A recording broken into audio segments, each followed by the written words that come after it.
The neon sign above the entrance read 11:58 p.m. when Nora Chen finally allowed herself to breathe. Her double shift at Moonflower had been brutal. 16 hours of navigating the dining room with practiced precision, translating orders between English and Korean, smiling through the bone-deep exhaustion that settled into her joints.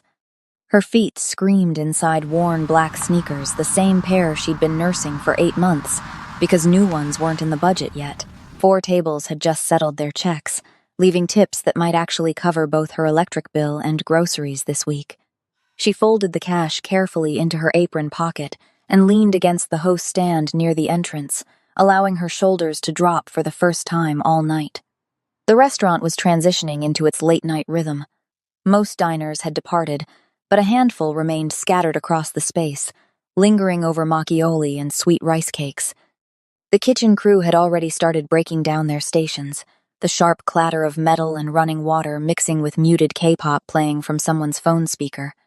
Koreatown never fully quieted, but this late at night, the energy softened into something more intimate, more dangerous. Outside the restaurant's wide windows, taxis glided past with unusual leisure. The November air had turned cold and damp, streetlights reflecting off rain-slicked pavement in wavering amber lines. Earlier drizzle had left the sidewalks mirror black and treacherous. Nora was mentally dividing her tips between bills when movement in her peripheral vision pulled her attention upward. The man at the corner booth was standing. Dojin Park. She knew his name the way everyone working at Moonflower knew his name, with a mixture of reverence and healthy fear.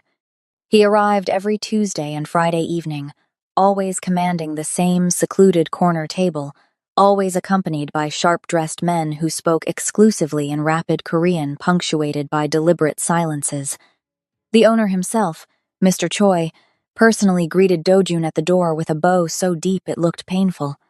The kitchen staff prepared his sam and galbi with obsessive attention to detail. The premium soju he preferred never, ever appeared itemized on any receipt. Nora had served his table exactly once, 3 months ago, when the regular server had called out with the flu. She remembered the experience with crystalline clarity, the way his intense gaze had lifted from the menu to assess her face for precisely 2 seconds, before returning to the printed Korean text.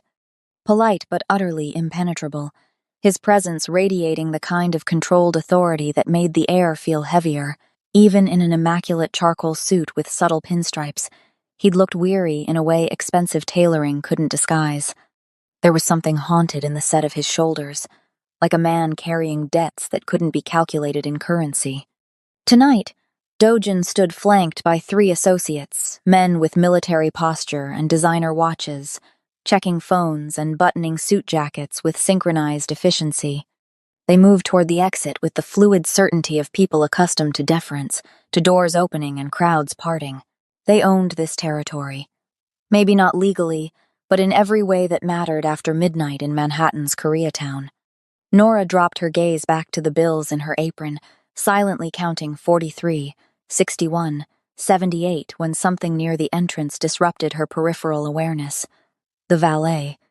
Not Jung-soo, the regular valet who'd worked Moonflower's door for 5 years. This guy was different, new. She'd seen him maybe twice before, both times appearing uncertain in the standard black vest and crisp bow tie that seemed to strangle him. Tonight, he looked worse than uncertain. He looked terrified. Sweat gleamed on his temples and upper lip despite the November chill seeping through the entrance every time the door opened. His hands trembled visibly as he clutched a key fob, fingers slipping on the smooth black plastic. Nora's frown deepened. Something felt fundamentally wrong about this picture. The way his eyes kept darting toward the street, then back to the restaurant interior, never settling. The way he refused to meet anyone's gaze, not the hostess who offered him her standard professional smile, not Mr. Choi who passed within 3 feet of him, not even the customers he was supposedly serving. Dojin Park pushed through the glass entrance door, 3 associates following in tight formation. The valet's spine went rigid instantly, and he nearly fumbled the key fob onto the wet pavement. "Your car, sir!" The words came out pitched too high, rushed and breathless. He was already moving, practically jogging toward the matte black Genesis G90 parked directly in front of Moonflower's entrance, positioned like a predator beneath the streetlight. Dojin followed at his characteristic measured pace, turning his head slightly to murmur something in Korean to the man on his right, words Nora couldn't distinguish over the ambient city noise. She should have returned to her closing duties. Should have started wiping down tables, counting silverware, preparing the register tape for Mr. Choi to review. But her feet carried her toward the entrance instead, pulled by an instinct she couldn't name, only feel a cold certainty settling in her gut that something was catastrophically wrong. The valet brought the Genesis around with jarring speed, too fast for the wet streets. He yanked open the driver's door and practically leaped backward, extending the key fob like it was burning his palm. Dojin reached forward, his expression neutral, nodding once in wordless dismissal. That's when Nora saw it. Through the driver's side window, illuminated by Moonflower's exterior lighting and the street lamp's amber glow, a small LED display glowed red beneath the dashboard. Not a manufacturer's detail. Not standard equipment. A bright crimson blink, blink, blink pattern that didn't belong anywhere near the steering column of a luxury vehicle. Her late brother Marcus had worked demolition for 3 years before the accident had come home countless evenings with stories about controlled explosives, about timer mechanisms and detonation sequences. He'd taught her to recognize danger in unexpected places. And that blinking red LED was screaming danger in a frequency only she seemed to hear. Her body reacted before conscious thought could catch up. "Don't get in!" Nora's voice tore through the quiet street as she broke into a dead run. Her worn sneakers slapped wetly against rain-slicked pavement. Dojin's head whipped toward her, his hand already gripping the doorframe, body half-turned to enter the vehicle. She didn't slow down. She grabbed his arm with both hands and yanked backward with every ounce of desperate strength she possessed. He reacted on pure instinct, twisting sharply to break her grip, his other hand rising defensively as trained reflexes kicked in to neutralize the perceived threat. But Nora held on, her fingers digging into expensive wool and the hard muscle beneath. She stumbled when he shoved against her grip, nearly losing her balance on the slick concrete. "There's something under the dashboard," she gasped, pointing frantically at the Genesis's dark interior with one shaking hand while maintaining her grip on his arm with the other. A timer. Red LED. Blinking. It shouldn't be there. Nothing in that car should look like that. Dojin froze completely. His sharp stare locked onto hers with laser focus, not searching for deception or insanity, but for certainty, for conviction. She held his gaze, willing him to see the truth in her expression, the absolute knowledge that death was waiting 3 feet away inside that vehicle. Then his focus shifted past her shoulder, narrowing with predatory intensity on the Genesis, specifically on the driver's seat area where her finger still pointed. One of his associates stepped forward immediately, tall, lean, with the coiled readiness of military training evident in every line of his body. "Boss?" The single word carried a dozen questions. Dojun raised one hand in a gesture so minimal it was almost invisible, just 2 fingers lifted, palm facing outward. "Minjun, get everyone back. 5 meters. Right now." Wait, did you catch that? Nora just saved a stranger's life and walked straight into a war she didn't even know existed. Where are you watching from? Drop a comment below. If you're already hooked, hit that subscribe button now. Trust me, this story only gets more intense from here. Drop A in the comments if that explosion scene got your heart racing. And real talk, would you have grabbed his arm? Or would you have minded your own business? Let me know below. Like this video and subscribe so you don't miss what happens next. This is just the beginning. Let's continue. The explosion turned night into day for exactly 3 seconds. Nora felt the concussive force before she heard the sound, a physical wall of pressure that slammed into her chest and knocked the air from her lungs. Dojin's body collided with hers, both of them hitting wet pavement hard enough to leave bruises. He covered her completely, his weight pressing her into the cold concrete as debris rained down around them. Metal fragments, glass shards, burning rubber. The heat washed over them in waves, followed immediately by choking black smoke that tasted like chemicals and death. When the world stopped spinning, Nora realized she couldn't hear anything except a high-pitched whine drilling through her skull. Dojin was speaking, she could see his mouth moving, but the words were lost in the ringing that filled her ears. He pulled her upright with surprising gentleness, his hands checking her shoulders, her arms, searching for injuries she couldn't feel through the shock. The Genesis G90 was a skeleton of twisted metal engulfed in flames. The valet was gone, simply vanished into Manhattan's shadows like he'd never existed. Then came the sirens. Dozens of them, converging from every direction. The next 2 hours passed in fragments. NYPD patrol cars arrived first, officers establishing a perimeter with yellow tape that seemed absurdly inadequate for containing what had just happened. Then came the FBI, agents in dark suits and federal windbreakers materializing with frightening efficiency. Car bombs in Manhattan meant automatic federal jurisdiction, meant terrorism protocols, meant questions Nora didn't have answers for. They separated her from Dojun immediately. A female agent with kind eyes and an unyielding grip guided Nora to a quiet corner near an idling ambulance, away from the burning wreckage that firefighters were desperately trying to contain. The agent's questions came rapid fire. What did you see? How did you know? Are you affiliated with Mr. Park? Have you had any unusual contacts in the past week? The words blurred together. Nora's hands wouldn't stop shaking. I saw a timer, she heard herself saying, voice distant and unfamiliar. Red LED. Blinking. My brother worked demolition. He taught me. Her throat closed. Marcus had been dead for 2 years. Why was she talking about him in present tense? Minjun appeared beside her like a shadow given form. He was speaking to the FBI agent in low, urgent tones, flashing identification that made the woman's expression shift from interrogation mode to something more cautious. Nora caught fragments, witness protection concerns, and credible threats, and immediate relocation necessary. Wait. Nora tried to stand, but her legs weren't cooperating properly. I need to give a statement. I saw the valet. I can describe him. You will, Minjun said, his English accented but precise. Tomorrow, somewhere safer than a crime scene with your face visible to every news camera in 5 blocks. He gestured. And Nora's stomach dropped when she saw the media vans already setting up behind the police perimeter, cameras with telephoto lenses pointed directly at them. Dojun materialized through the chaos, his designer suit torn at the shoulder, a thin cut above his left eyebrow bleeding sluggishly. He looked at Nora with an intensity that made her forget about the cameras, the agents, the burning car. You saved my life. 4 words, delivered with absolute certainty. Now let me return the favor. Get in the car. I don't even know you.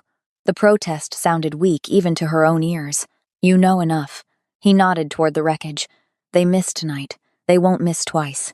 The black SUV had tinted windows so dark they seemed to absorb light. Nora found herself in the back seat before she could formulate a coherent objection, Minjun sliding in beside her while Dojun took the front passenger position. The driver pulled away from the scene with practiced efficiency, merging into late-night traffic like they were just another vehicle instead of fleeing a federal crime scene. Manhattan blurred past the windows. Nora tried to track their route, but shock had fractured her sense of direction. They crossed into Tribeca. She recognized the converted warehouses, the cobblestone streets, and pulled into an underground garage beneath a building that looked like it cost more per square foot than most people earned in a year. Where are we? Her voice cracked. Somewhere they can't reach you, Minjun said simply. The penthouse elevator required a keycard and thumbprint. 23 floors up, the doors opened onto a space that made Nora's entire apartment building seem microscopic by comparison. Floor-to-ceiling windows overlooking the Hudson River, furniture that belonged in design magazines, art on the walls that might be originals, the kind of wealth that operated by rules she'd never learned. I need to call my landlord, Nora said, reality crashing back. My shift tomorrow starts at 11. You need to sleep. Dojun's voice carried absolute authority. Minjun will explain everything in the morning. 3 days. Give me 3 days to handle this, and then you can go back to your life. But Nora saw the look Minjun and Dojun exchanged brief, weighted with meaning she couldn't decipher, and she knew with cold certainty that nothing about her life would ever be the same. She woke 16 hours later in a bedroom larger than her entire studio apartment, wrapped in sheets that felt like liquid silk against her skin. Sunlight streamed through windows she didn't remember. For one blissful moment, she thought it had all been a nightmare.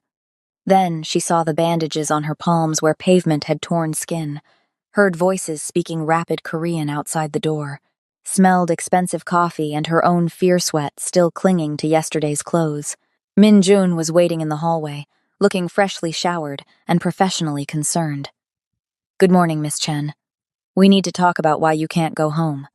He showed her the phone screen.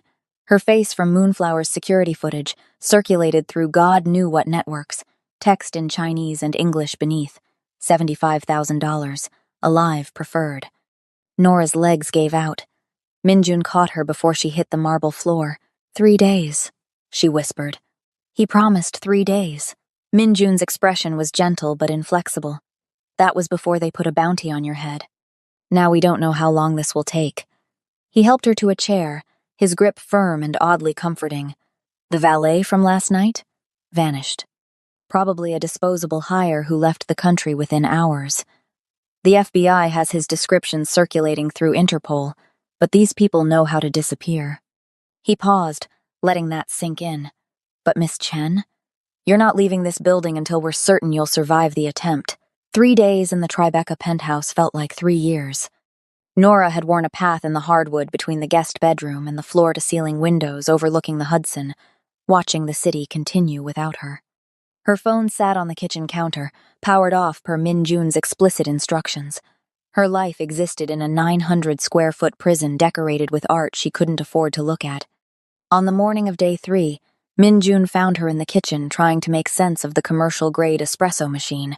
He carried a tablet under his arm, his expression grimmer than usual. "Show me," Nora said before he could speak. "Whatever you're about to sugarcoat, just show me." He set the tablet on the marble counter and stepped back. The image loaded slowly, giving her time to register each devastating detail. Her face from Moonflower's security camera, grainy but unmistakably her, mouth open mid-shout, arm extended toward Dojun. The photo had been cleaned up, enhanced, circulated. Below it, text in Chinese characters and English translation. $75,000 USD. Female, late 20 seconds. Approximately 5'6". Alive preferred for interrogation. Contact verified channels only. The smaller text made her stomach turn. Suspected connection to park organization. High-value target. Exercise extreme caution subject. Demonstrates advanced situational awareness. "They think I'm with you," Nora whispered. "They think I work for Dojin. The triad doesn't understand heroism." Min Jun's voice was flat, clinical. They can't comprehend why a stranger would risk her life for someone she doesn't know. So they've created a narrative that makes sense in their world. You're either an operative or an asset. Either way, you're valuable alive because you might have information about our operations. Nora's hands shook as she pushed the tablet away. "Can you contact them? Explain I just saw something wrong and reacted. I'm nobody. I don't know anything about..." Her phone buzzed, still powered off on the counter, but vibrating with an incoming call. Min Jun and Nora locked eyes. "That's not possible," she said. Min Jun was already moving, pulling on latex gloves before touching the device. He powered it on with careful precision, checked the caller ID, and his jaw tightened. "Moonflower, Mr. Choi's personal line." Nora grabbed for the phone, but Min Jun held it away. "Don't. If they've compromised your employer..." The voicemail notification appeared. Min Jun put it on speaker. Mr. Choi's voice came through broken and terrified, speaking in Korean first, then switching to English. "Nora, I'm sorry. I'm so sorry. They came tonight. Fire. So much fire. Ji-won, Marcus the line cook, Young Hee from hosting, they're in the hospital. Burns. Smoke inhalation. The investigators. They're saying accelerant, gasoline, professional job." His voice cracked. "They left a message on the wall. In English. For you. They said this is just the beginning until you..." The message cut off. Nora's legs stopped working. She slid down the kitchen cabinet to the floor, the imported tile cold against her spine. 3 people. 3 people are hurt because I grabbed someone's arm.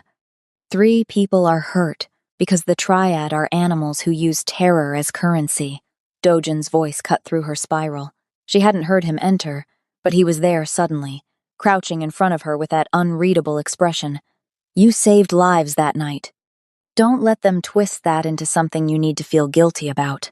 I don't have a job anymore, Nora heard herself say, the reality cascading. Moonflower is gone. I can't pay rent. I can't. The numbers started adding up, the financial devastation piling on top of the physical danger. My landlord is going to evict me. I'm 2 weeks from homeless, and now I can't even go back to my apartment to get my things because there's 75,000 reasons for someone to put a bullet in me. She started laughing, high and broken. 3 days ago, I was worried about making rent. Now I'm worried about staying alive long enough to be homeless. Dojin stood, disappeared into the kitchen, and returned with expensive whiskey in a crystal glass. Drink. Nora did. It burned perfectly, cutting through the hysteria. I need to do something with my hands, she announced, standing with sudden determination. Something I can control. She moved to the refrigerator, pulling out ingredients with deliberate focus. Gochugaru, doenjang, scallions. This time she kept it simple, quick pickled vegetables, the kind her mother used to make when emotions ran too high for complex cooking. Cucumbers, daikon, rice vinegar. The sharp, clean work of slicing, the satisfying crunch under her knife. 10 minutes of focused motion to center herself. Dojin watched from the doorway, silent. My mother died 3 years ago, Nora said without looking up. Her knife work was precise, meditative. Stage 4 breast cancer. By the time they caught it, treatment was just delaying the inevitable. The medical debt after insurance nearly destroyed us. My brother Marcus tried to help. Picked up extra demolition shifts, worked himself to exhaustion. Then the accident steel beam, faulty rigging, 30-second fall. She wiped her eyes with the back of her hand. I've been alone since I was 19, working double shifts, sending money I don't have to collection agencies, keeping my head down and staying invisible. That was the plan. Stay invisible. Survive. Maybe someday save enough to reopen my mother's jazz club. Ella's place. She lost it when the medical bills came due. I know, Dojin said quietly. Nora's knife stilled. What? I had you investigated the morning after the explosion. Standard protocol when someone saves my life or tries to kill me, I need to know which. He moved to the counter, pulled out his phone, and showed her a file with her name on it. Her entire life reduced to data points. Your mother Eleanor, Ella Chen, former jazz singer. Brother Marcus Chen, construction worker. Current debts across 3 collection agencies. Your mother's shuttered club on 127th Street. Nora's vision blurred with fury. You investigated me like I'm a criminal. I investigated you like someone in my world who needs protecting. Dojin's voice remained calm, infuriatingly rational. The Triad is expanding into Manhattan territories that Korean organizations have controlled for 30 years. This isn't random violence. This is war. And you saved the life of someone they very badly wanted dead. That makes you a player whether you want to be or not. He pulled something from his jacket pocket, a cashier's check, made out to the 3 collection agencies, the full amount. I can make your debt disappear with 1 phone call, Dojin said. Clear your burden completely. Let you start over. Nora looked at the check, at the amount that had strangled her for 3 years. Then she picked it up and tore it in half. I'm not some charity case, she said, voice steady despite the tears on her face. I survive on my own terms. That's what I do. Dojin studied her for a long moment, then nodded once. Admirable. Foolish, but admirable. He collected the torn check pieces. The debt makes you vulnerable, gives them leverage, but if that's your choice, I'll respect it. Min Jun burst through the penthouse door, phone pressed to his ear, face ashen. Boss, we have a problem. The Triad just hit your shipping warehouse in Red Hook. 5 men down, 2 critical. And they left something. He turned his phone screen. Spray painted across the burned warehouse wall in red letters 6 feet high. The black girl dies screaming. Below it, Nora's face again. Larger, surrounded by target crosshairs. Dojin's expression went cold and lethal. How long ago? 20 minutes. Fire department is still on scene. NYPD found this. Minjun swiped to another image, a note in English and Korean. Every day she breathes, we burn something you love. Return the witness or lose everything. Nora felt the room tilt. They want you to give me to them. Not going to happen. Dojin's voice carried absolute certainty and something darker underneath. How many more people have to get hurt? Nora's whisper cut through the tension. How many more? The penthouse lights died. Emergency backup kicked in after 3 seconds of absolute darkness, bathing everything in dim red glow. Min-jun had his gun out instantly. That's not a power outage. Someone cut the building's electrical. From 23 floors below, the emergency stairwell door alarm began to scream. The stairwell alarm proved to be building maintenance responding to the power surge, not a triad death squad. But the false alarm cost Nora what little nerve she had left. She spent that night on the guest room floor, back against the wall, steak knife from Dojun's kitchen clutched in shaking hands. Sleep was a luxury for people who weren't worth $75,000 dead or alive. The call came at 6:47 a.m. Min-jun answered on the second ring, listened without speaking, then handed the phone to Nora with an expression that told her everything before he said a word. Your landlord, Mr. Kowalski. He's demanding to speak with you. Nora took the phone with numb fingers. Hello? Miss Chen. Mr. Kowalski's voice trembled with barely controlled fury. Last night, at approximately 2 a.m., your apartment building was the target of what police are calling a drive-by shooting. 27 bullet holes in the facade. Your studio apartment specifically was hit with 16 rounds. Your neighbor, Mrs. Patterson, is in the hospital with a heart attack from the trauma. Her grandson was sleeping on her couch, 6 years old. Miss Chen. 6. The phone nearly slipped from Nora's grip. Is he? He's alive. They're all alive. No thanks to you. Mr. Kowalski's anger broke into something roar. I don't know what you're involved in, and I don't want to know. But I've owned that building for 32 years, and I've never had guns fired at it. You're evicted. Effective immediately. I'm boxing up your belongings and putting them in storage. You have 1 week to arrange pickup before I dispose of everything. The line went dead. Nora sat motionless, the phone still pressed to her ear. A 6-year-old boy. She'd endangered a 6-year-old boy by existing in the wrong place at the wrong time. I need to leave, she said, voice hollow. I need to get far away from New York before someone else. Running makes you an easier target. Dojin appeared in the doorway, looking fresh despite the early hour. No protection, no resources, no support network. The triad would find you within 72 hours, and you'd die alone. Then what do you suggest? I have no job, no apartment, no money, no future. Nora's laugh came out broken. I'm completely dependent on you, and I hate it. I hate every second of it. So change it. Dojin moved into the room, commanding attention despite the quiet delivery. Stop accepting charity and start earning your keep. Doing what? I'm a waitress. I'm not qualified for.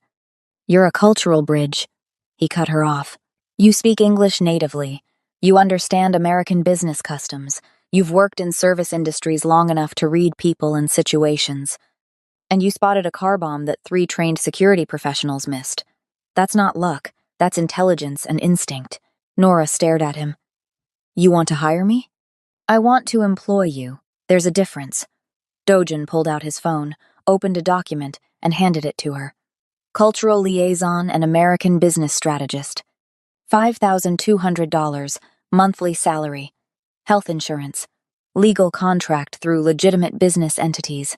You'll advise on my American expansion operations, help navigate business culture differences, and use that sharp eye of yours to identify problems before they become catastrophic.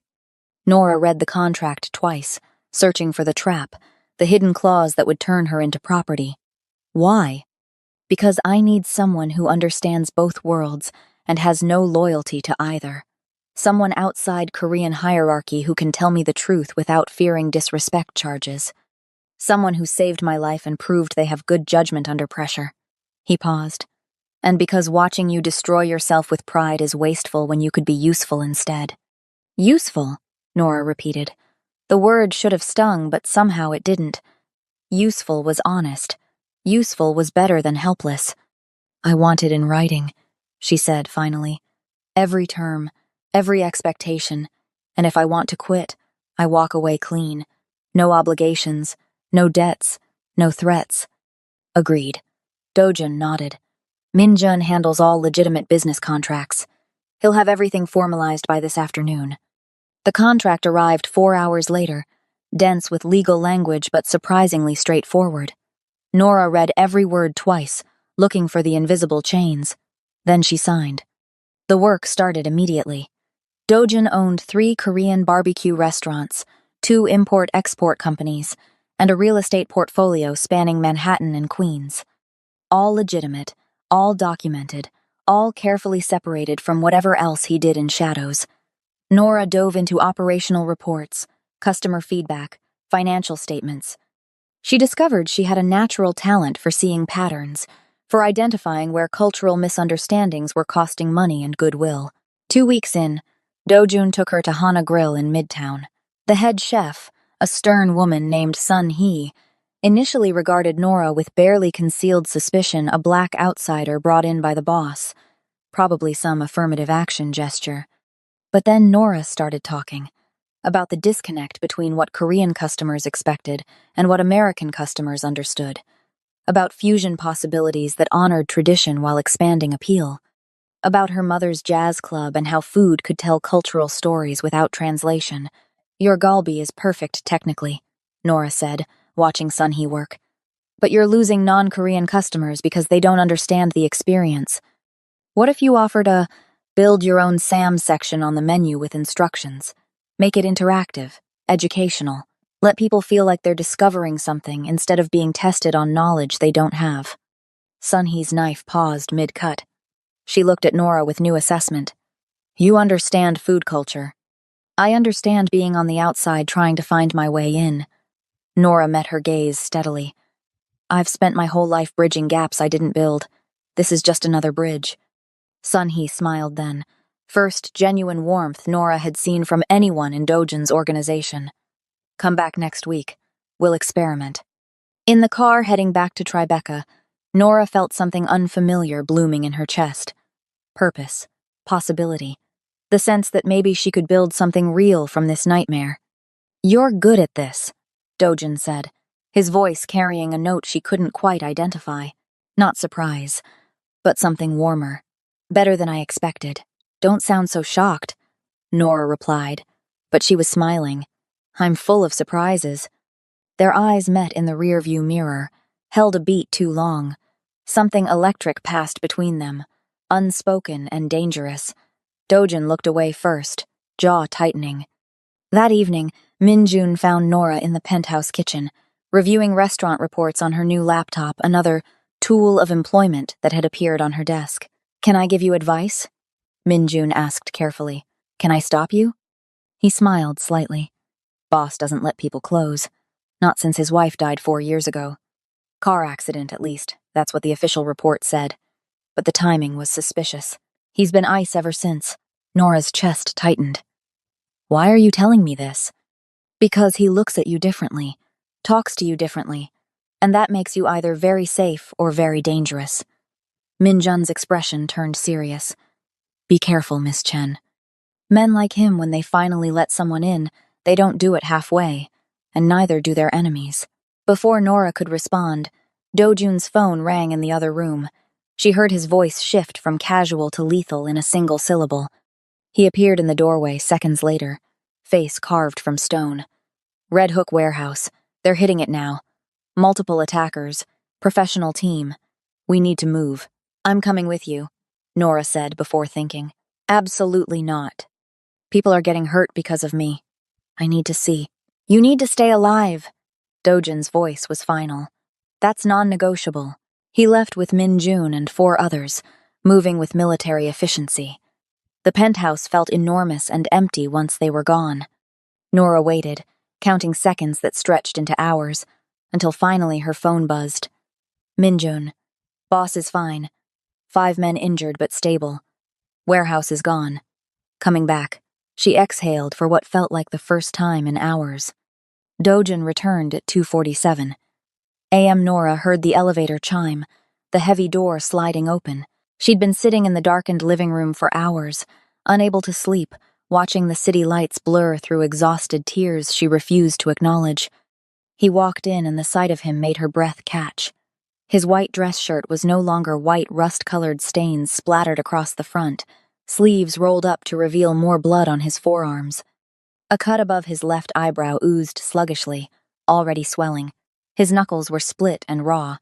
He moved like every step hurt but refused to show it. 5 men, he said without preamble, voice rougher than she'd ever heard it. Burns, smoke inhalation. Too critical but stable. Could have been worse if they hadn't evacuated fast.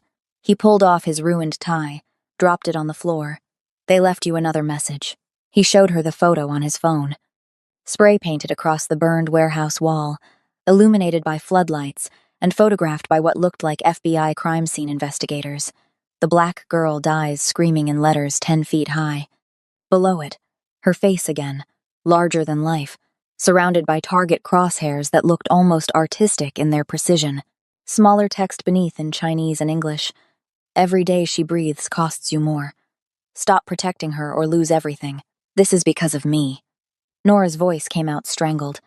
People are getting hurt because 3 weeks ago I grabbed your arm instead of minding my own business. Dojun crossed the space between them in 3 strides, caught her wrists before she could pull away. His grip was firm but careful, mindful of his split knuckles against her skin. People are hurt because the Triad are animals who use terror as currency, because they're expanding into territory they have no right to claim, and they're willing to burn everything to take it. You saw danger and you acted. That makes you brave, not guilty. Remember that. His gaze held hers, intense and unwavering. You saved my life. Don't let them twist that into something you need to apologize for. Nora's vision blurred. You're bleeding. I'm aware.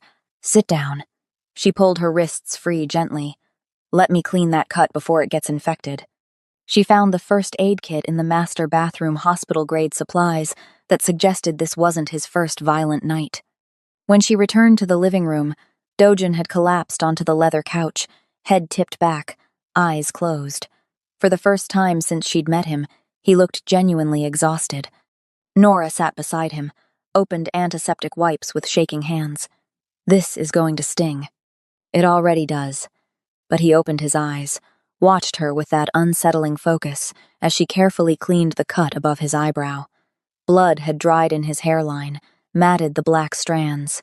She worked methodically, wiping away evidence of violence with cotton and antiseptic. You're good at this, Dojun observed quietly. Practice. My brother used to come home with construction injuries all the time. Cuts, burns. That one time he nearly lost a finger to a table saw. Nora's hands steadied with the familiar motions. I learned to be the medic. Tell me about him. So she did. Talked while she worked, applying butterfly bandages to hold the cut closed, checking his pupils for concussion signs her mother had taught her to recognize. She told him about Marcus, who'd loved demolition because it was controlled destruction, who'd sung Motown songs off-key while cooking Sunday breakfast, who'd worked himself to death trying to save their mother and left Nora completely alone. Dojun listened without interrupting. When she finished with his face, she noticed his knuckles. Let me see your hands. He extended them, and she carefully cleaned split skin and forming bruises. You hit someone. Several someones. No apology in his voice. The fire was professional, but the team that set it was still on scene, watching, enjoying their work. His jaw tightened. We had a conversation about appropriate behavior. Is that what you call it? Would you prefer I'd let them walk away? Nora should have been horrified. Should have recoiled from this man who spoke about violence like it was business. Instead, she found herself understanding the cold fury in his eyes, the protective rage that made him drive knuckles into flesh. No, she admitted quietly. I wouldn't. She finished bandaging his hands and stood. Stay there. I made dinner hours ago. I couldn't sleep, so I kept cooking. The kitchen smelled like comfort and home. She'd made galbi jim, the braised short ribs her mother used to prepare for Sunday dinners, slow-cooked until the meat fell from the bone. She brought 2 bowls to the living room, handed one to Dojun. He stared at the dish, something unreadable crossing his face. This is my mother's recipe. She learned it from a Korean neighbor in Detroit. Nora settled beside him, closer than before. Food is the best language for things you can't say with words. They ate in comfortable silence. Between bites, he taught her Korean phrases mashisoyo for delicious, komawo for thank you. She told him stories about her mother's jazz club, about the sound of her mother's voice turning standards into prayers. She would have liked you, Nora said, surprising herself. My mother. She had good instincts about people. What would she have thought about you working for someone like me? She would have said you can't judge a man by his job, only by how he treats people who can't fight back. Nora met his eyes. You could have thrown me to the triad to save your warehouses, your men, your operations. You didn't. I don't negotiate with terrorists. But his voice softened. And you're under my protection, that means something. The space between them felt charged, electric. Dojin's gaze dropped to her mouth, and Nora's breath caught. He leaned forward slightly, tentative in a way that seemed foreign to his usual controlled certainty. She could feel his exhale against her lips, could smell smoke and antiseptic and something underneath that was just him. Every cell in her body screamed to close the distance. Nora pulled back. I'm sorry, she whispered. It's too much, too fast. I don't know if what I'm feeling is real or just trauma bonding or... I understand. Dojin's voice was steady despite visible disappointment. You're right. The timing is... His phone erupted with shrill ringing. Minjun's name flashed on the screen. Dojun answered, listened for exactly 5 seconds. Then his expression went from disappointed to lethal. When? Pause. Is she safe? Another pause. I'm on my way. He stood, already moving toward the door. They hit my mother's house in Flushing. She's unharmed but shaken. I need to go. I'll come with you, Nora said, already standing. No. You stay here where it's secure. Dojin's voice was final. This could be a diversion to draw me out. I won't risk you. He left with 4 men, moving with practiced urgency. The door closed, and Nora was alone again, trapped in luxury while war raged outside. She spent the rest of the night pacing, waiting for news, praying to a god she wasn't sure she believed in anymore. The call came at dawn. Minjun's voice. We found something. You need to see this. Dojin's mother was safe, but the message left behind made Nora's blood run cold. Spray painted across the living room wall in red. We know where your family sleeps. The call that broke everything came at 6:03 a.m. the next day. Nora woke to voices in the living room, sharp, urgent Korean punctuated by Minjun's distinctive cadence. She pulled on clothes and emerged to find the penthouse transformed into a war room. 6 men in dark suits surrounded the dining table, laptops open, faces grim. Dojin stood at the head, still wearing yesterday's clothes, looking like violence barely contained. Miss Chen. Minjun noticed her first. You should hear this. A thin man with wire-rimmed glasses, someone Nora had never seen before, gestured to his laptop screen. I'm David Kim, Digital Forensics.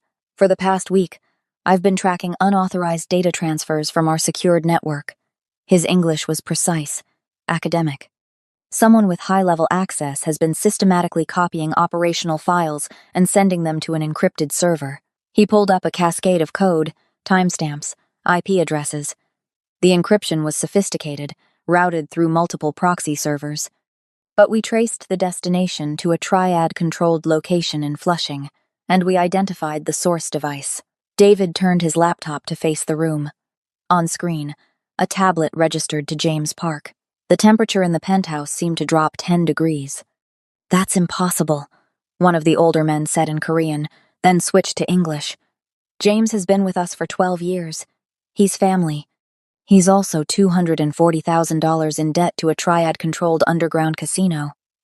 David pulled up bank records, transaction histories, a financial portrait of systematic self-destruction.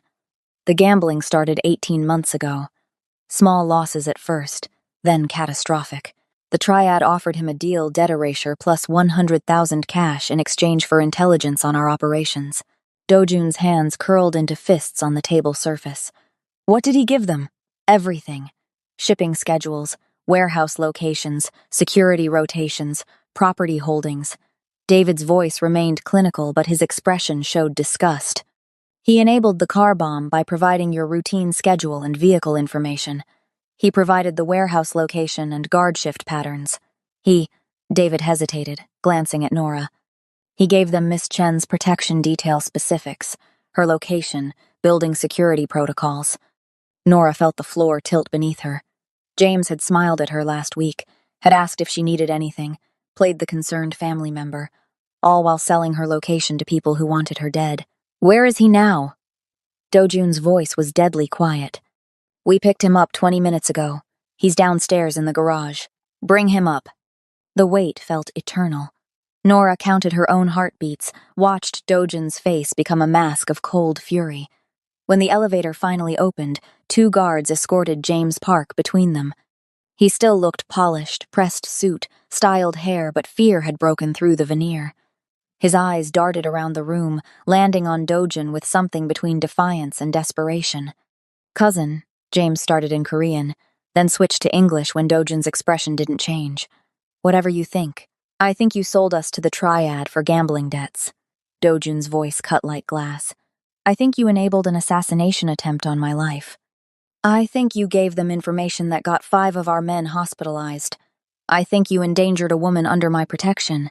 He stepped closer and James flinched. Tell me I'm wrong. James's defiance crumbled. You don't understand the pressure the debt was crushing me. They were going to kill me, Dojun. What was I supposed to do? Come to me. The pain in Dojun's voice made Nora's chest ache. I'm your family. I sponsored your college education. I gave you a position of trust. You could have asked for help. Help? James's voice rose, hysteria bleeding through. You mean charity? You mean being grateful while you treat me like hired help? I'm family, but you make me bow like I'm nothing. My American education means nothing to you. My language skills, my understanding of this country, you overlook all of it because I wasn't born into your inner circle. So you sold us to our enemies. I solved my problem the only way I could. James was shouting now, tears streaming down his face. You have everything, power, money, respect. I have debt and scraps from your table. They offered me a way out and I took it. You chose betrayal over loyalty. Dojun's voice dropped to a whisper more terrifying than any shout. You chose to endanger everyone I protect. You chose to help people who want to torture and kill an innocent woman. You put my mother at risk. My sister. He turned to Minjun. Remove him from all operations. Seize his assets to cover the organization's losses, and make sure everyone knows everyone that his gambling debts are now his alone. No family protection. No organizational backing. He wanted to solve his own problems. Let him. James collapsed to his knees. Please. Dojun. Please. They'll kill me without your protection. You should have thought of that before you betrayed us. Dojun nodded to the guards. Get him out of my sight. They dragged James to the elevator, his pleading echoing until the doors sealed shut. The conference room emptied quickly after, the men dispersing to handle damage control. Minjun touched Nora's shoulder gently as he passed. Give him space, but not too much. Nora found Dojun 30 minutes later in his private office, windows overlooking the Hudson River painted rose gold with sunrise. He sat in darkness except for that light, a glass of whiskey untouched on the desk beside him.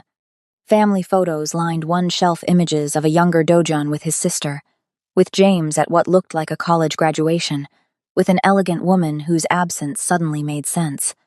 She didn't speak, just settled into the chair across from him, close enough to be present without crowding. He grew up like my brother, Dojun said finally, voice rough. After my father died, his family took me in for 6 months. We shared a room, shared meals, shared secrets the way children do. When they immigrated to New York, I helped them get established, paid for James's education because he was family. I'm sorry. I trusted him with everything. Dojun's hands clenched on the armrests. Let him see operations I hide from most people, and he sold it all for gambling debts and resentment I never knew existed. Nora reached across the space between them, took his hand carefully. His grip tightened immediately, holding on like she was an anchor in a storm. Family disappoints us, she said quietly, thinking of her father's abandonment, though she didn't know yet what she'd learn in Detroit. They fail us in ways strangers never could because we give them the power to hurt us deeply. But it doesn't mean we stop being strong. It means we learn who deserves our trust and who doesn't. Dojun looked at her then, really looked at her not as a witness to protect or an employee to manage, but as someone who understood his specific pain because she'd carried her own version. How are you not broken? Who says I'm not? Nora's smile was sad. I'm just good at hiding the cracks. He stood, pulled her up with him, and kissed her. Not the tentative, almost kiss from before, but something desperate and honest, tasting like whiskey and shared pain. Nora kissed him back, pouring weeks of fear and fury and unexpected connection into the contact. His hands found her waist, her jaw threading into her hair. She pulled him closer, needing this, needing him, needing to feel something other than terror. They made love as dawn painted the city gold, two people finding comfort in shared trauma, choosing connection over isolation. It was messy and human and real, not romance but something raw. Survival wrapped in intimacy, proof they were still alive despite everything trying to kill them. After, they lay tangled in sheets that cost more than Nora's monthly rent used to, watching morning break over Manhattan. Dojun's phone buzzed on the nightstand. He ignored it. It buzzed again, and again. Finally, he reached for it, read the message, and went completely still. What? Nora asked, dread pooling in her stomach. Dojun showed her the screen. Anonymous message with a single line of text. James Park found dead in Flushing. Apparent suicide. Triad doesn't leave loose ends. Attached, a crime scene photo showing James's body, a message carved into the wall above him. You're next. We don't have time to mourn.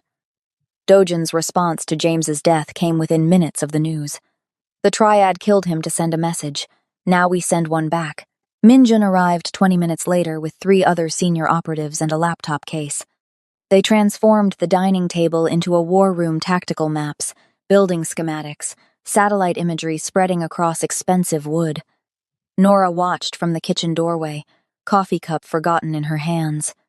Golden Phoenix Casino, Atlantic City. Minjun pointed to a sprawling complex on the screen. Triad owns it through shell corporations. Wei Zhao runs operations from the penthouse level. Tuesday nights he hosts private VIP gambling events. High stakes, invite only. Security is heavy but predictable. Another operative, older with gray at his temples, added layers to the digital map. 3 primary entry points. Service entrance here, main floor access here, rooftop helipad here. Wei keeps 4 bodyguards minimum, but during VIP nights he brings in 12 additional security throughout the building. We're coordinating with the Shin family and the Jang organization. Dojun's voice was clinical, strategic. 30 men total. Minjun commands 10 through the service entrance, securing ground floor and preventing escape. I take 12 through main access, push to penthouse. The Shin family provides 8 for rooftop containment. Yakuza observers? Someone asked. 2 representatives, neutral witnesses to ensure terms are honored after. Dojun traced the route with his finger. We go in at midnight during the height of the gambling event. Wei won't risk shootout with civilian gamblers present bad for business, draws federal attention. He'll negotiate. And if he doesn't? Minjun's question hung heavy. Then we make him. Dojun's expression was carved from stone. One way or another. This ends Tuesday night. Nora set down her coffee cup with a sharp click. 6 pairs of eyes turned to her. You're planning to storm a casino with 30 armed men. Her voice came out steadier than she felt. People are going to die. Maybe dozens of people. And you're discussing it like you're planning a business acquisition. The room went silent. The operatives looked to Dojun, waiting.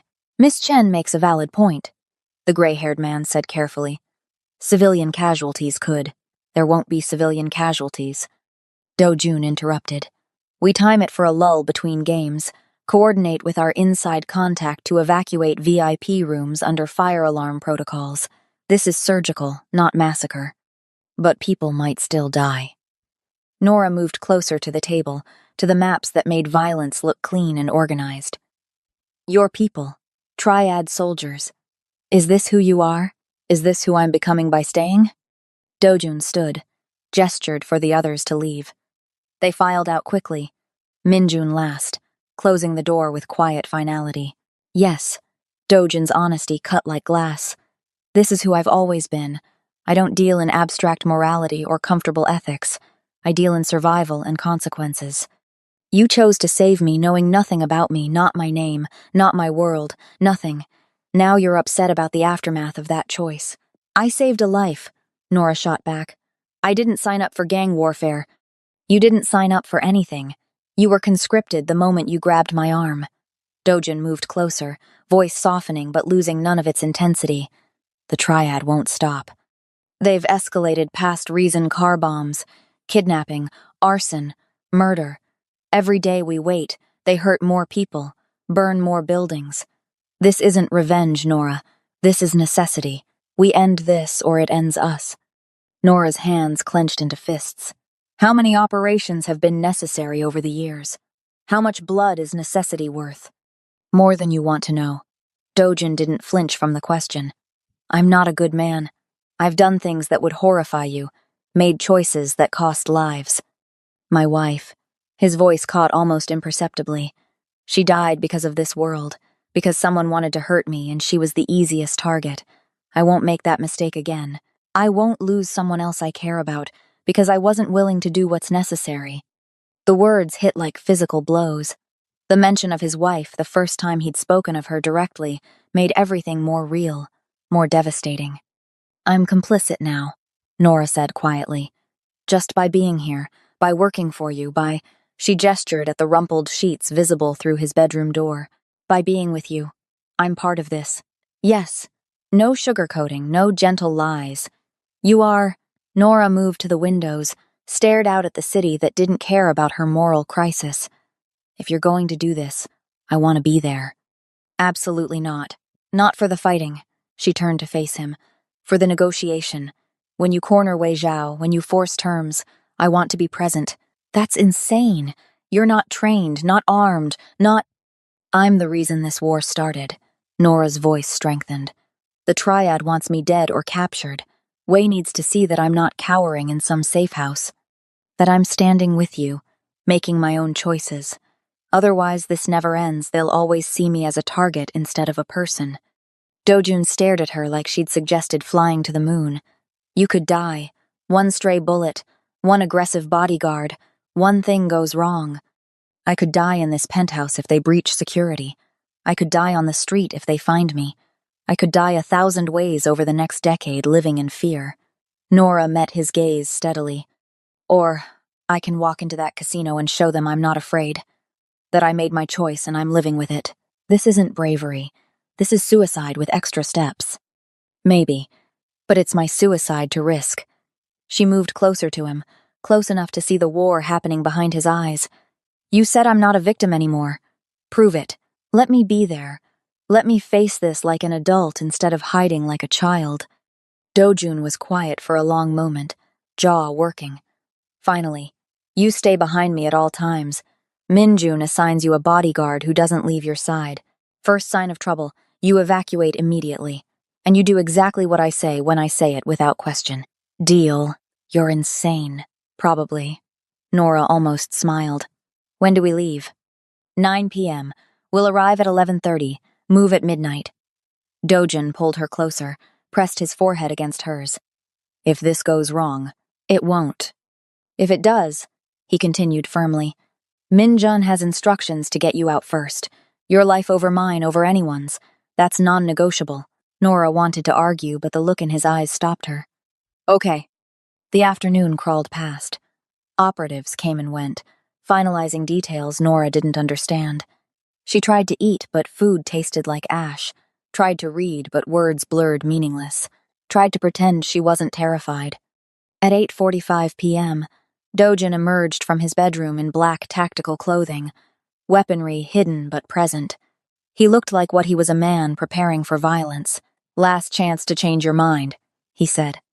Nora stood, wearing dark clothes Minjun had provided, bulletproof vest, uncomfortable but necessary under her jacket.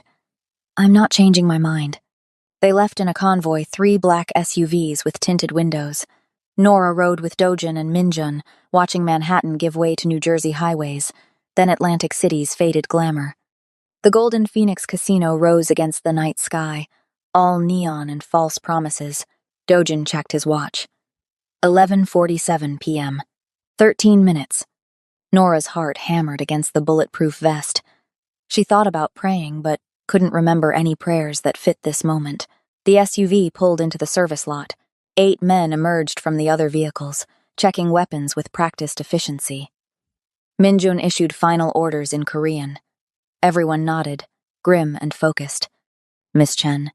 A young operative materialized beside her, barely older than James had been, but his eyes held combat experience. I'm Jin Woo. I stay with you. Where you go, I go. Understood? Understood. 11:58 p.m. 2 minutes. Dojin's hand found Nora's for a brief moment. Whatever happens in there, know that I— Don't! She interrupted. Don't say goodbye. We're both walking out of this. He nodded, squeezed her hand once, then released it. Midnight came with the precision of a death sentence. Dojun's phone displayed 12 hours when Minjun gave the signal. 30 men moved simultaneously service entrance, main floor, rooftop access. Years of training compressed into choreographed violence. The casino's fire alarm screamed to life exactly as planned. VIP guests evacuating in controlled chaos, while operatives flooded corridors wearing maintenance uniforms over tactical gear. Nora stayed glued to Jinwoo's side, her bodyguard moving through the casino with silent efficiency.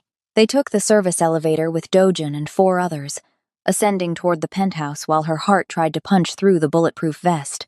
The elevator opened to immediate gunfire. Jinwoo yanked Nora down as bullets punched through the elevator's back wall. Dojun and his men returned fire in precise 3-round bursts, advancing into the corridor with military precision. Bodies dropped triad guards who'd been waiting in ambush positions. The smell of gunpowder and blood filled the narrow space. Stay behind me! Jinwoo hauled Nora forward, using his body as a shield. They cleared the corridor room by room, encountering resistance that spoke to Wei Zhao's preparation. He'd known they were coming, had turned the penthouse level into a kill box. A door exploded outward.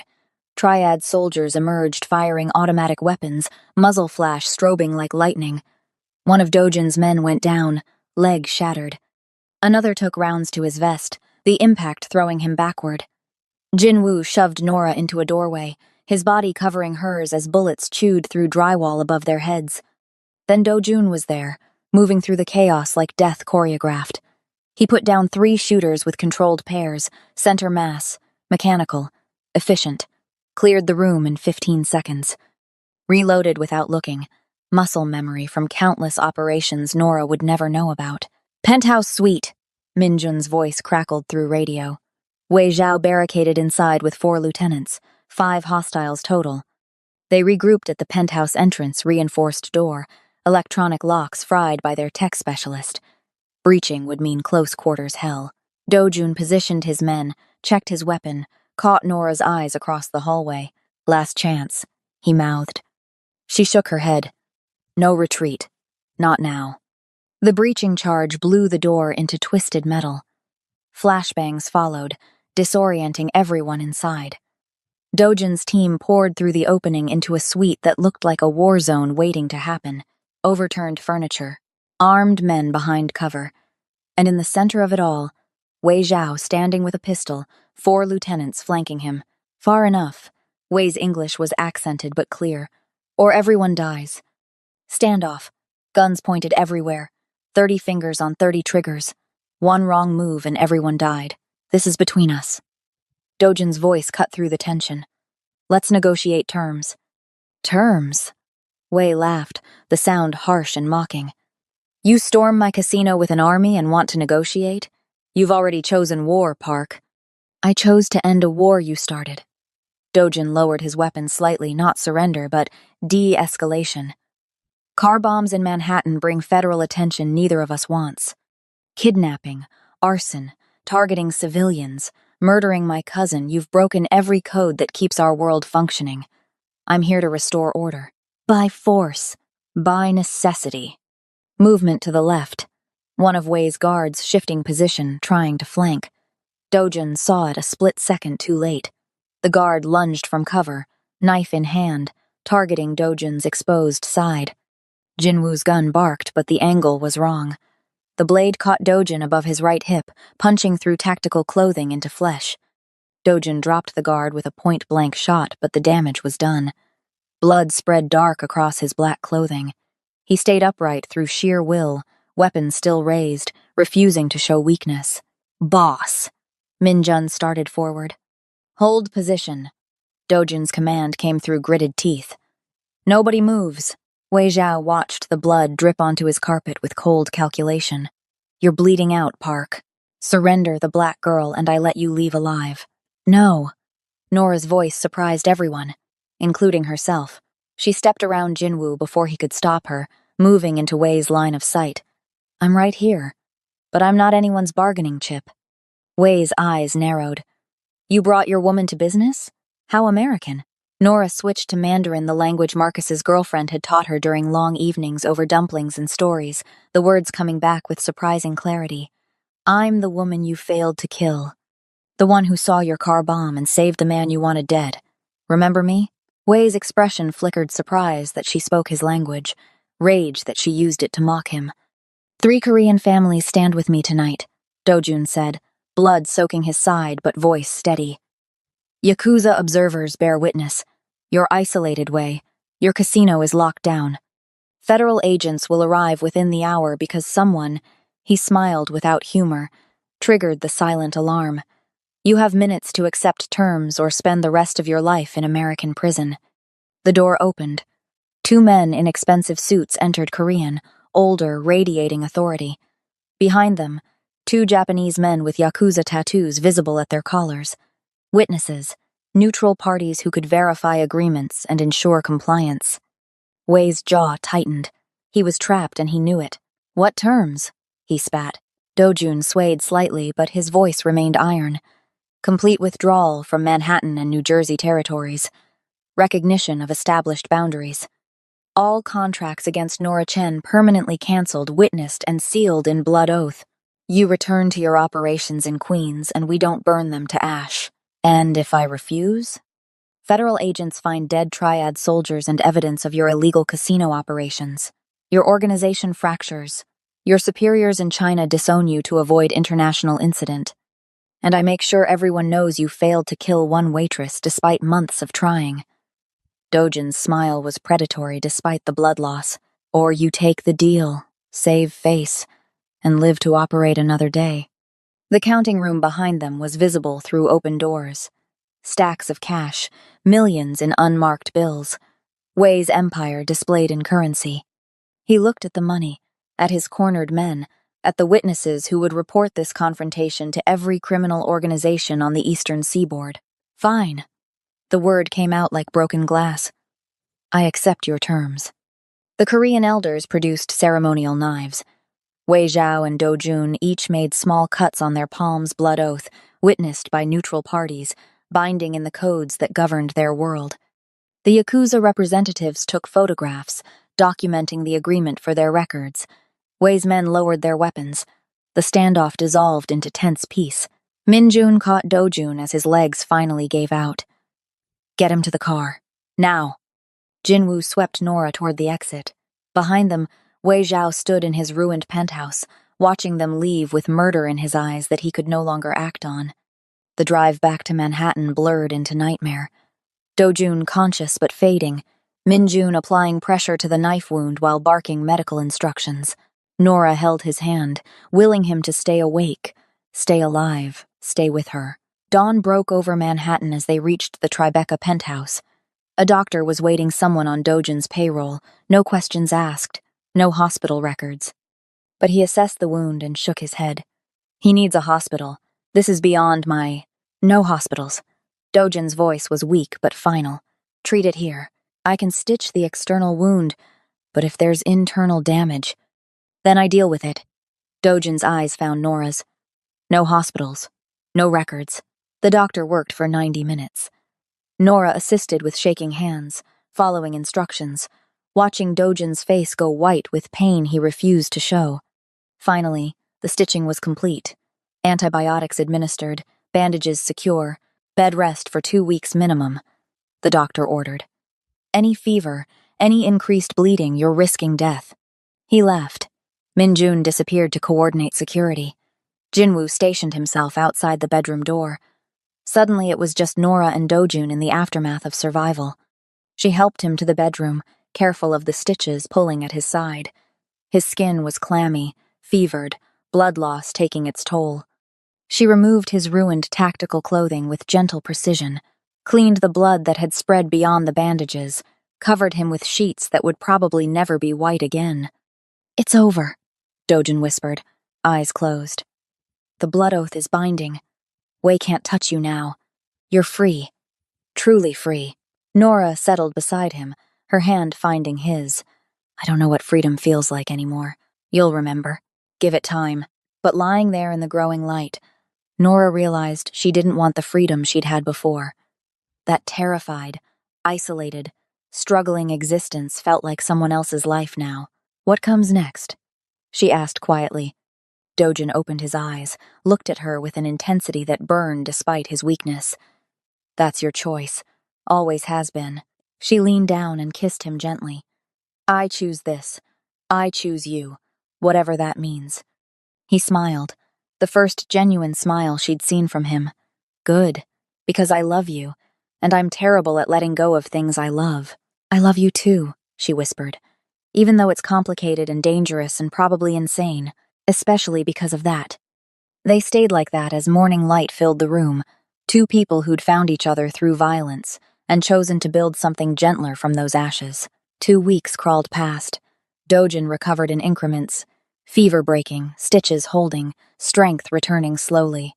Nora stayed, officially to assist with business operations remotely, actually because leaving felt impossible.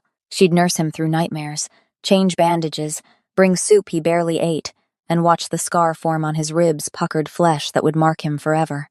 On day 15, he was finally able to sit up without grimacing. Nora brought breakfast on a tray juke, the rice porridge his mother had sent over, claiming ancient healing properties. "I have something for you." Dojin pulled a manila envelope from his nightstand, handed it to her with steady hands for the first time in 2 weeks. Nora opened it carefully. Legal documents, dense with language she had to read twice to believe. Paid in full stamped across 3 collection agency letterheads. Every cent of medical debt from her mother's final illness. Gone. Erased. Cancelled. "You said you wouldn't."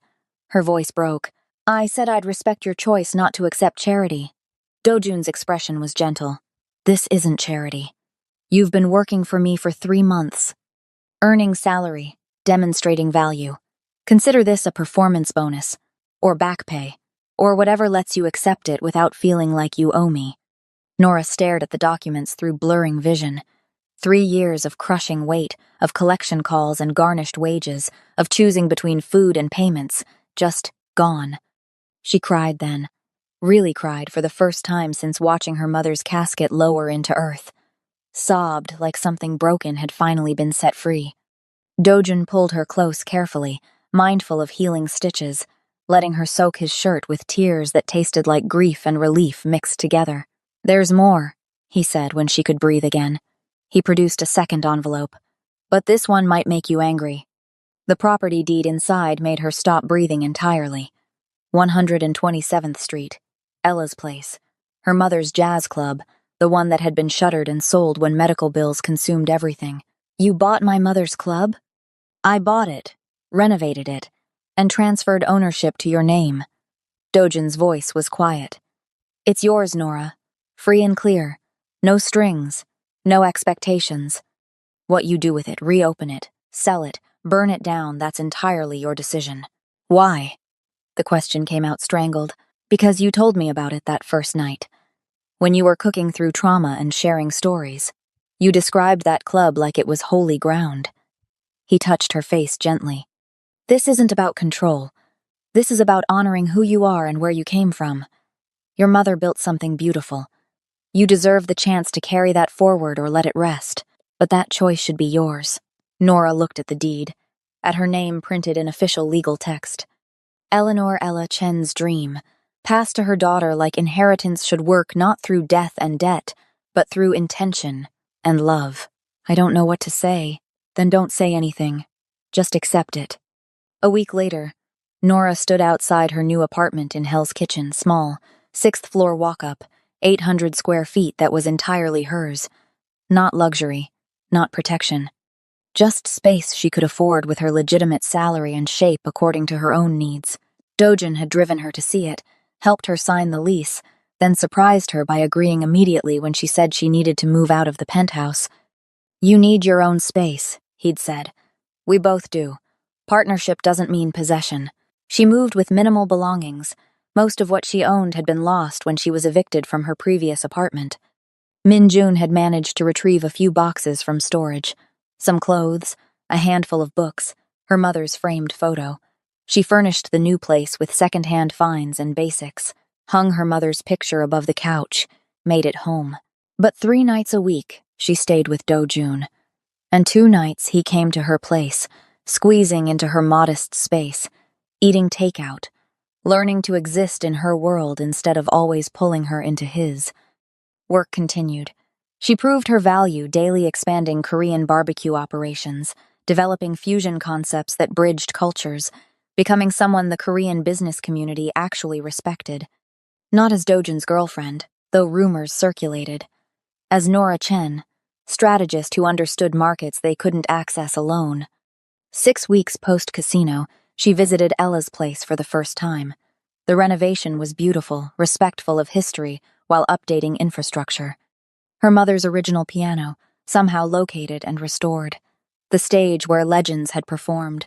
The bar where whiskey and stories mixed until dawn. She stood on the empty stage, closed her eyes, and heard her mother's voice singing "Strange Fruit," like prophecy and prayer combined. "You planning to reopen?" Dojin's voice came from the doorway.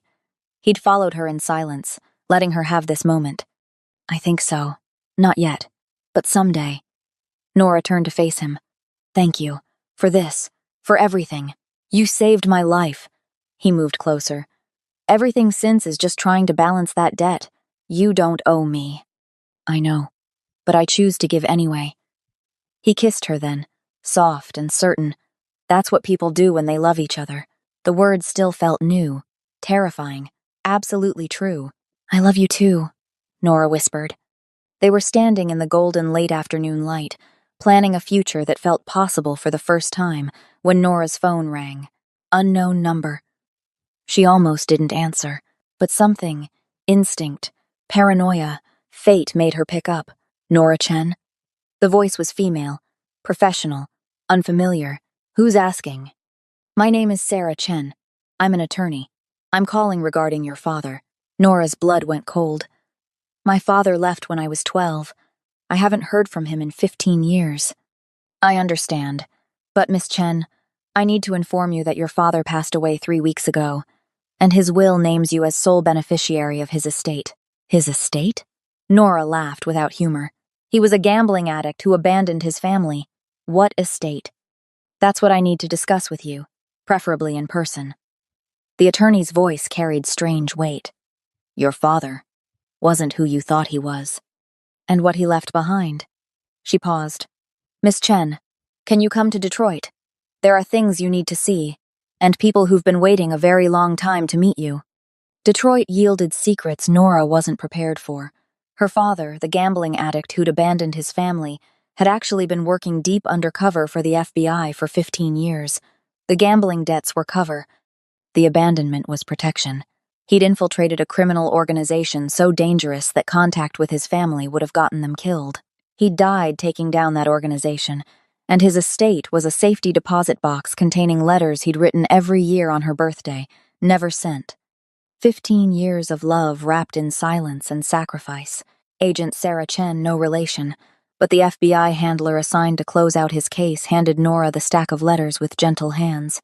"He talked about you constantly, about how proud he was, about how much he wished he could have been there, about how the hardest part of his assignment wasn't the danger, but knowing his daughter thought he didn't love her."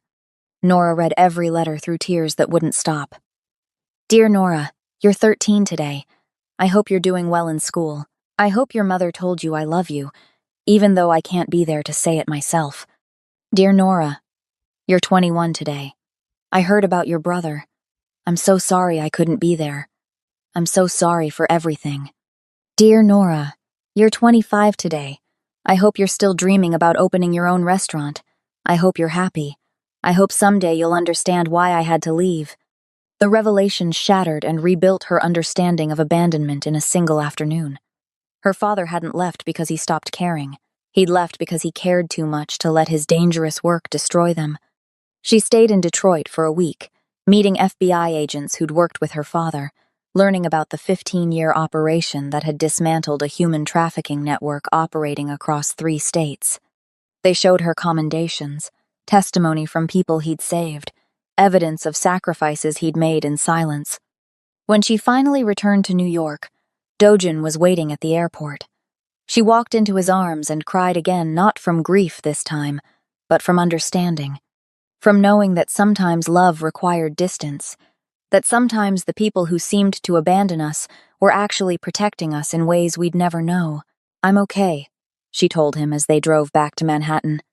"Better than okay, actually. I have closure now. Real closure. My father loved me.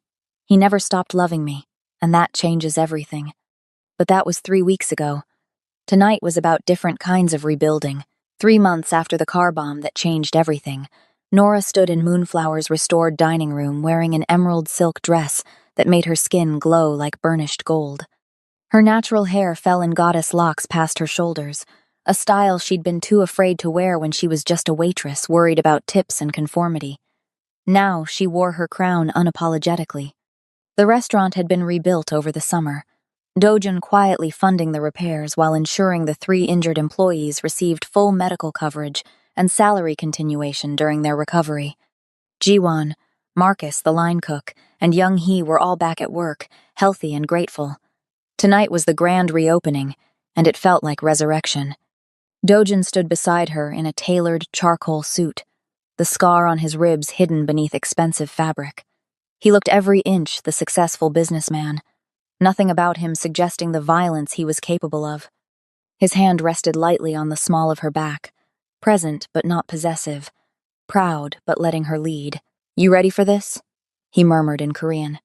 "As ready as I'll ever be," she replied in the same language, the phrases coming more naturally now after 3 months of practice. Mr. Choi approached with a microphone, his smile genuine and warm. The restaurant was packed 200 guests, representing Korean business communities, legitimate and otherwise. They'd come to celebrate Moonflower's resurrection, but also to witness something unprecedented: a Black woman being formally recognized as family by a Korean organized crime family. "Ladies and gentlemen," Mr. Choi began in Korean, then switched to English. 3 months ago, this restaurant nearly died in flames, set by our enemies. But before that night of fire, there was a night of salvation. Nora Chen, who worked these floors with grace and dedication, saw danger when trained men missed it. She acted without hesitation, saving the life of a man who has become like a son to me. He gestured to Nora. "In Korean culture, we have a concept, yunhai. It means the debt of gratitude for saving a life. But Miss Chen has become more than someone we owe. She has proven her value, her intelligence, her loyalty. Tonight, we formally recognize her as Shikgu family, not by blood, but by choice and respect." The applause was thunderous. Korean businessmen who'd initially viewed her with suspicion now bowed in genuine respect. She'd earned this, not through Dojun's protection, but through 3 months of work that expanded their operations and bridged cultural divides they couldn't cross alone. Nora accepted the honor with a short speech in careful Korean, thanking them for accepting an outsider into spaces typically closed to anyone not born into the culture. When she finished, elderly Korean women, the real power brokers in any community, approached to embrace her. One whispered in her ear, "Your mother would be proud." The words broke something open in her chest. They stayed for an hour, then slipped away as the celebration continued. Dojin's driver navigated them uptown, where a different kind of resurrection awaited. Ella's place glowed like a jewel against the night. The marquee her mother had commissioned in 1987, now restored to neon glory, announced, "Grand Reopening, Ella's Place, Jazz and Soul." 50 guests milled outside musicians, neighbors, old friends who remembered when Eleanor Chen's voice could make grown men cry into their whiskey. Nora stood on the sidewalk, looking at her mother's dream brought back from death, and felt Dojun's hand find hers. "You did this," he said quietly. Not me. You made the choices that brought this place back to life. Inside, the club was intimate perfection. Round tables with white tablecloths, the restored piano gleaming under stage lights, a jazz quartet warming up with soft standards. The original photographs of legends who'd performed here, her mother standing among them, impossibly young and alive. Nora moved through the crowd in a daze, accepting congratulations, hugging people who'd known her mother, feeling history and future collapse into this singular present moment. At 10 p.m., she took the stage. The quartet fell silent. Every conversation stopped. 50 pairs of eyes focused on Eleanor Chen's daughter standing in Eleanor Chen's spotlight. Thank you for coming, Nora said, voice steadier than she felt.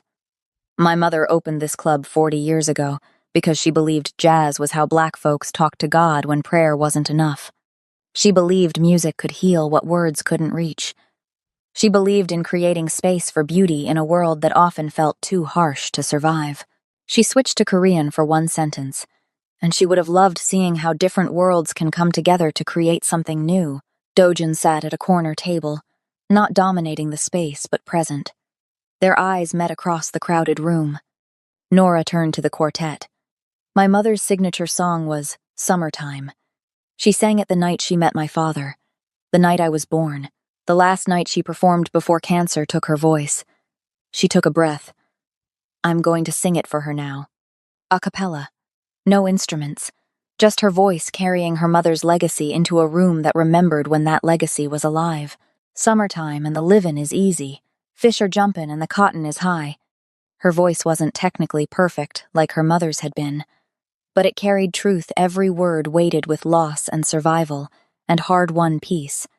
By the final verse, half the room was crying openly. The other half was smiling through tears, remembering. The applause was reverent. Nora bowed, stepped off stage, and found Dojin waiting. He handed her a wrapped package. Open it. Inside, a framed photograph she'd never seen. Her mother on stage at Ella's place, circa 1985, mid-song with her eyes closed and face luminous with joy. Professional quality, perfectly preserved. Found it in a storage unit owned by a jazz photographer who documented the scene, Dojin said. Took 6 weeks to track down, but I thought you should have it. Nora's vision blurred. Thank you. For this. For everything. You've thanked me enough. This is just me loving you. Midnight found them on Ella's place rooftop, overlooking the lights. The celebration continued below, muted jazz filtering up through floorboards, but up here it was just them and the city and silence. I never wanted to be saved, Nora said, leaning against the railing. I built my whole identity on not needing rescue, on being strong enough to carry everything alone. I know. But I'm glad I found you. Glad I grabbed your arm that night, even though it destroyed my life, and rebuilt it into something I don't recognize. She turned to face him. I choose this. Consciously. Not because I'm trapped or dependent or rescued, but because partnership is stronger than isolation. Because loving you makes me more myself, not less. Dojin pulled her close, careful and certain. You saved me first, in more ways than you know. I was half dead when you found me, not from the bomb, but from living in a world where trust was weakness and connection was liability. After my wife died, I convinced myself that loving someone was just giving your enemies ammunition. You taught me that some things are worth the risk. They kissed on the rooftop of her mother's club, two people who'd found each other through violence and chosen to build something gentler from those ashes. The guests departed slowly. By 2 a.m., Ella's place was empty except for Nora. She sent Dojin home with promises to follow soon, needing this moment alone. She sat at her mother's piano, touched the keys gently. The ivory was cool and smooth, holding 40 years of music in its grain. She played a simple melody chopsticks, the first thing Marcus had taught her before he died. I made it, Mama, she whispered to the empty club. We made it. For a moment, she could swear she felt her mother's hand on her shoulder, could smell the perfume Eleanor Chen wore for performances, could hear her voice saying what she'd always said. Baby girl, you are stronger than you know. Nora was locking up when she noticed the envelope tucked under the front door. Plain white, her name written in unfamiliar handwriting. No postage, No return address. Hand delivered. Her hands shook as she opened it. Inside, a single photograph. Recent, taken with a telephoto lens. Nora and Dojun entering Moonflower earlier tonight. Her in the emerald dress. Him with his hand on her back. No message. No threat.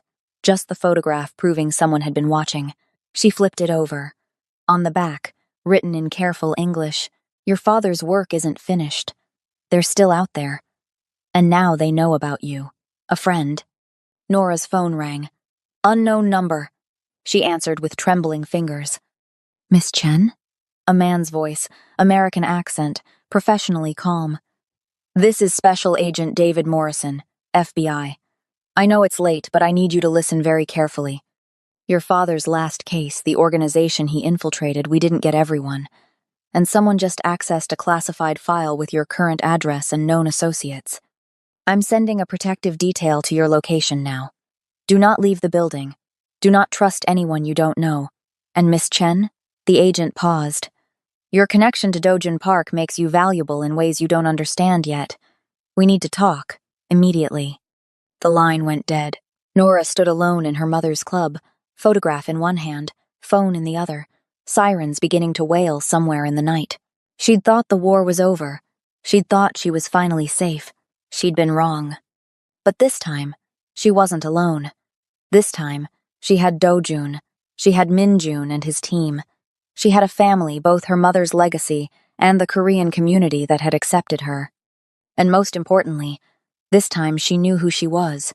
Not a victim, not a waitress, not someone who needed saving. She was Nora Chen, and she was ready for whatever came next. Where are you watching from? This story is traveling across the globe. Drop a comment below and let us know where you're tuning in from. If you're loving this saga of courage, culture, and unexpected love, hit that subscribe button right now, smash the like, and share it with someone who needs a story about finding strength in the most dangerous places. What did you think of that cliffhanger? Drop your theories below. Subscribe so you don't miss what happens next.